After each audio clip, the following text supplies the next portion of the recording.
баян замын уртад бас сайхан гээд явж байна. Тэгээд бас юуны төрөнд бас эрхэм одоо найзтайгаа өвсгөл нутгаа бас хөгжүүлэх бас одоо юу гэмтэй нийгмийн хүн гэдэг чинь нийгмийн амьтан юм чинь нийгмийн сайн сайхны төлөө явдаг тийм ээ.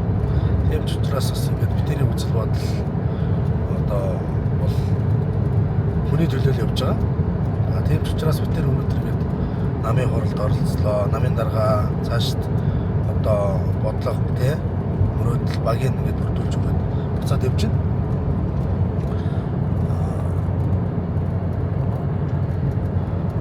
Мэдээж өсгөлчүүд бол бүгдээрээ одоо 30 жил ялгаагүй энэ нийгмийн одоо арчлын салхи шуурганд дээр ингэж амьдэрсэн.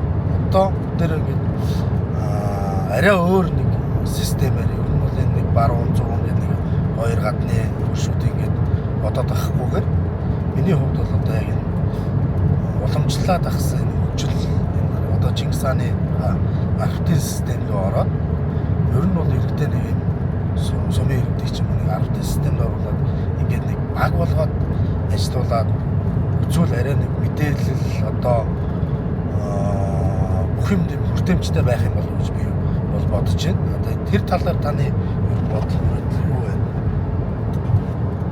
Тэгээ одоо яг наадгын чинь 850 жилийн өмнө бол яг тухайн цаг үед бол Чингис хаан маань бол хийж хэрэгжүүлээд дэлхийн өөрөө газрын хүрний нэгийг нь эзэлжлээ шүү дээ. Тэглээ. Түүх давтагддаг. Бид шууд өгөөсгээл одоо наачистай бүтэхгүй санаа гэж хэлэхгүй. Шууд дэмжингүүтэй л одоо сумынхныг 10 ороор нь хуугаад хойд солонгосын зэргүүрч болгоод одоо ерөөсөө тийм биш. Тэгтээ яг арчлаа. Чөлөөт нийгэм дээр байгаа шүү дээ. Энийг одоо бид нар ч одоо ерөөсөө одоо та өдөрцөн баг мэдээлэл соцорцол явж байгаа шүү дээ. Өнөөдөр засгийн газар яаж байгуулах гэж байгааг бид нар баг мэдэхгүй л явж байгаа тийм. Тэгэхээр зэрэг маш хурдан мэдээлэлтэй хүн л одоо энэ нийгэм амжилт олж шүү дээ. Тэнтэй адилхан юм маш хурдан мэдээллийг олохын тулд юм архитектурын систем ч юм уу яг ингээд амьдрал ахуйгаа ч юм уу ингээд сайжруулад тэр баг болоод энэ тал дээр гэхдээ нийгмээ бол өнөөдрийн амьдарч байгаа энэ харчлан чөлөөт энэ үзэл бодлоо илэрхийлэх энэ нийгмээ бол үгүйсээгүй. Тэгэхээр энэ нийгэм бид нар амьдарсны тулд өнөөдөр дуртай газараараа явж байгаа дуртай үгээ хэлж байгаа тийм чөлөөтэй юм сайхан нийгмээ бол хэзээ ч үгүйсэхгүй байна. Гагцгүй бид нар одоо хамтын багийн одоо мэдээлэл дээр л ингэж тулгуурлаж ингэж хурдтай хөгжмөр байгаа байхгүй. Архитектурын систем мэдээж миний бодлоор бол юм аруулаа нийлдсэн хүмүүс цаашдаа нөгөө 100-ыг шахдаг ч юм уу цаашдаа 1000-ыг шахдаг ч юм уу яадаг чинь тийм. Энэ системд ингэж оруулаад ингэж хөгжүүлэл арай дээр юм болов уу бодоод идэх болчиход байгаа сүл үед. Тэгээ наадаа чи Монгол ард амьсгалт намын Монгол улсын энергетикч намын ингээ хоёр очно. Арцоод мянгатын дарга юм. Тэгээд тэд чи болохгүй шүү дээ бас. Тэгээд бас ингээ хоёроо хүртэл бас ламжаагүй шүү дээ. Ламжаагүй шүү дээ. Тэгэхээр сайн судлах хэрэгтэй. Тэгээд одоо та зөвхөн өвсгөл гэж яриад байгаа. Одоо энэ чинь Монгол улсын засгийн газраас бүсчилсэн хөгжил гэдэг юм ярьсан. Бүр томруулчихлаа шүү дээ. Тэгээд одоо болгон болвол бас бидний нутаг. Ер нь Монгол улс бол нэг нутаг тийм үү? Нэг их оронтой. Гэтэ яг хойд бүсгээд орхон, болгон, өвсгөл гурвч нь хөгжлийн нэг загвараар хөгжнө гэж байна. Тэгээд яг тэрийг би сая бол товчрон энэ хоёр даргуугаас та алдаа оноо гэж асуувал их сайн байх. Ярилцлаа тэгээд одоо их болог гэдэг аршаа энэ сахарын аршаа гэж юм байдаг. Тэгэхээр хоёлоо болгон нутгийнхаа бас онцлогтой тэр сахарын аршаан дээр ирж байна. Тэгээд тэрийг бас зам дээр манайх яг тэгвэл бүсчсэн хөгжлөөр шүү одоо. За. Болгоноо ярина одоо тийм. Одоо болгоноор явж байгаа болгоноо ярина тийм. Болгон гэдэг аймгийг би ер нь татан болгочихвол яасан гэж боддог шүү дээ. Санаа ч нь өстой бүлээнтэй сэдв болно шүү. Энэ нэг засаг захираа нэг чиг бодоод байгаа.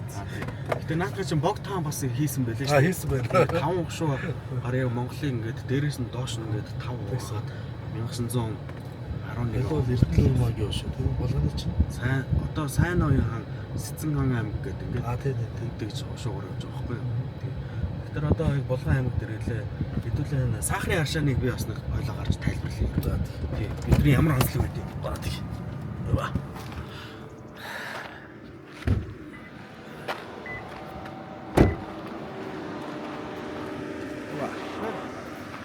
Монгол монголчууд бол сүүлийн жилүүдэд маш их тийм нөгөө сахарын